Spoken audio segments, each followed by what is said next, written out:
Jam on toast! Hey everybody, welcome to the Jam. I'm Cameron, and today the toast is to Mary and Max. This is a video for hashtag We Are Movie Club. This is week 6. Mr. Raymond Smith picked us Mary and Max, and I think he did a very good pick here this week. So the short sell on this one is that a girl in Australia ends up writing to a man in New York, and they end up connecting, sharing the common differences in their lives. My love it for this one's got to be the innocence of the relationship. There really is just a pure relationship here, and it's desperation creating the truest of friendships. It's amazing what relationship people can have when no one really wants anything in particular from the other person. My hate it for this one because of the wondrous detail that all the clay is done in. Some of the animals are really disturbing, particularly when they show an animal's butthole and or pooping. I just don't do poop. The MVP for this is definitely Mary. Not necessarily for being the most valuable, but for being the most miserable. MP? The story progresses because she's miserable. She writes to M. Horowitz because she's miserable. She pursues her love interest because she's miserable. She does all her academic work because she's miserable, and she wants to make her life and Max's a little better. Everything she does seems to be motivated on the fact of just misery, and that's why we have a story. It's why we have this beautiful thing in front of us. Let's get the categories. Aesthetics. I have that special hard bumpy bump place for stop motion. It doesn't even have to be claymation, which to me is like the highest of high stop motion. You have to love your work in order to make that happen, to take the time. I swear to God, that should have taken them a year to film this movie based on all the detail and the smoothing and everything that they put into this, because every single thing that you see that's not just a solid color is something someone went, I'm going to add this. And they had to sculpt it and shape it and make sure that it stayed that way during the entire filming process.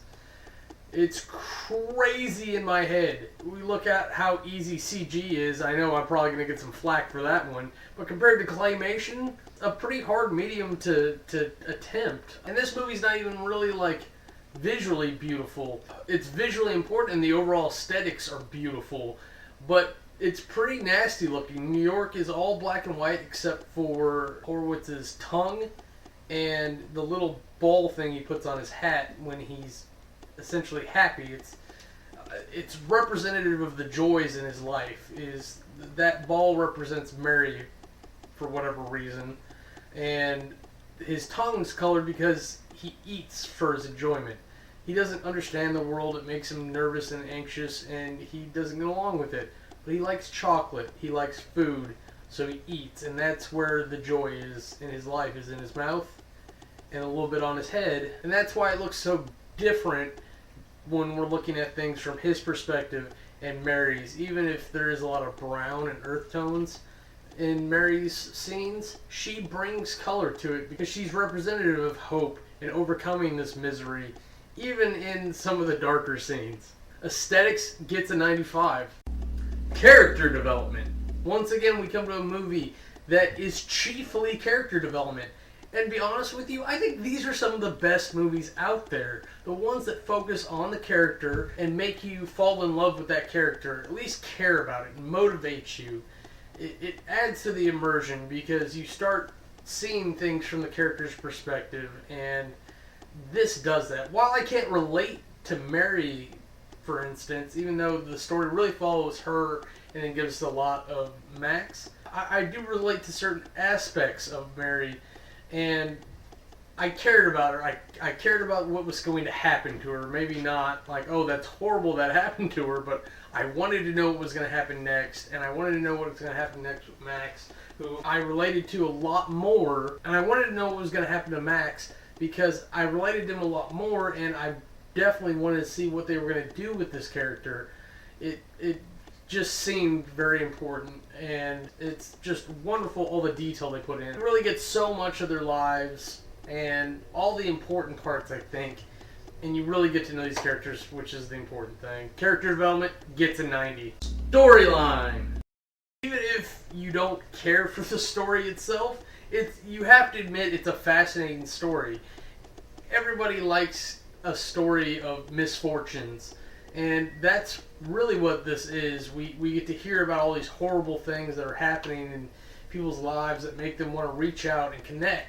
The way the story is told through the narration style of the letters, not only do we get to feel like the letter is for us, but we get to see things from the thought perspective. It's not strictly from the real-time space. Without ruining it, the ending I thought was very beautiful. Not a traditional happy ending, which makes me a little bit happy just on that, but I think that a lot of people are going to look at the ending as being a sad ending. I think a lot of people don't realize that given the possible endings that would make any sense, this is one of the better ones, and it's actually rather beautiful just in the sense of things, and it makes you look at it as a concept, an idea, and less of a real tangible thing. Really, if you think about it, it's inspirational and it's motivating. Storyline gets a 90.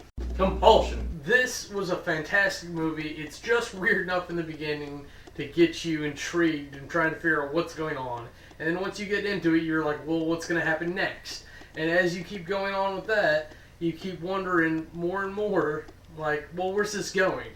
I've never wanted a story to end so badly just so I could soak it all in and figure out all the pieces. It's really a wonderful thing, and I'm so glad I got to watch it. Compulsion gets a 90. Now, if you total everything up, that gives you an average of 91.25. That makes this a top-tier must-have movie to me. Quite frankly, I'm so glad that Mr. Raymond Smith, that you pointed this out to us. It's a wonderful, beautiful movie. You can look at it as an artistic piece, you can look at it as a technical piece, you can look at it as a good story piece, you can look at it as a wonderful character development piece, and it's not traditional either, which makes me love it even more, because I love it when you go outside the box. You see the same thing over and over, especially with movie clubs. You watch so many movies that honestly, some things get a little tiresome, and it's not things that you think of when you just enjoy a movie.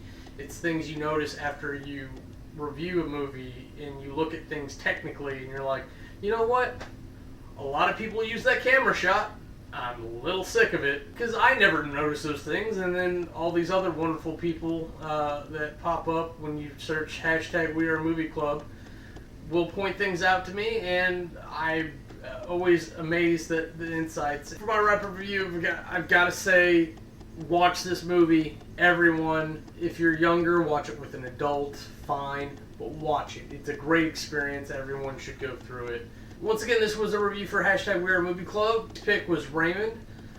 You can find him over here. He's also known as Corner Store through Sourcehead Movie Club. Next week's pick is going to be Jenny's pick. She's also known as Classy Librarian over at Sourcehead Movie Club.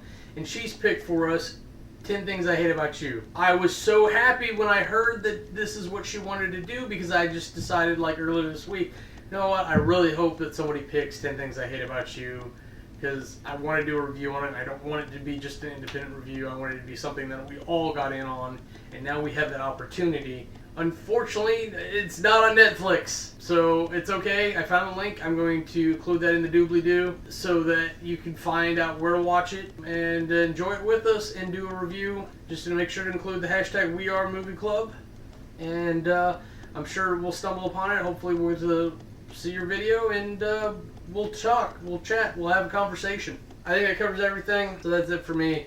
I'm Cam Roy. Have a nice day. If you want to see anything else we're up to, go ahead and click the annotations, and they'll take you to our other channels.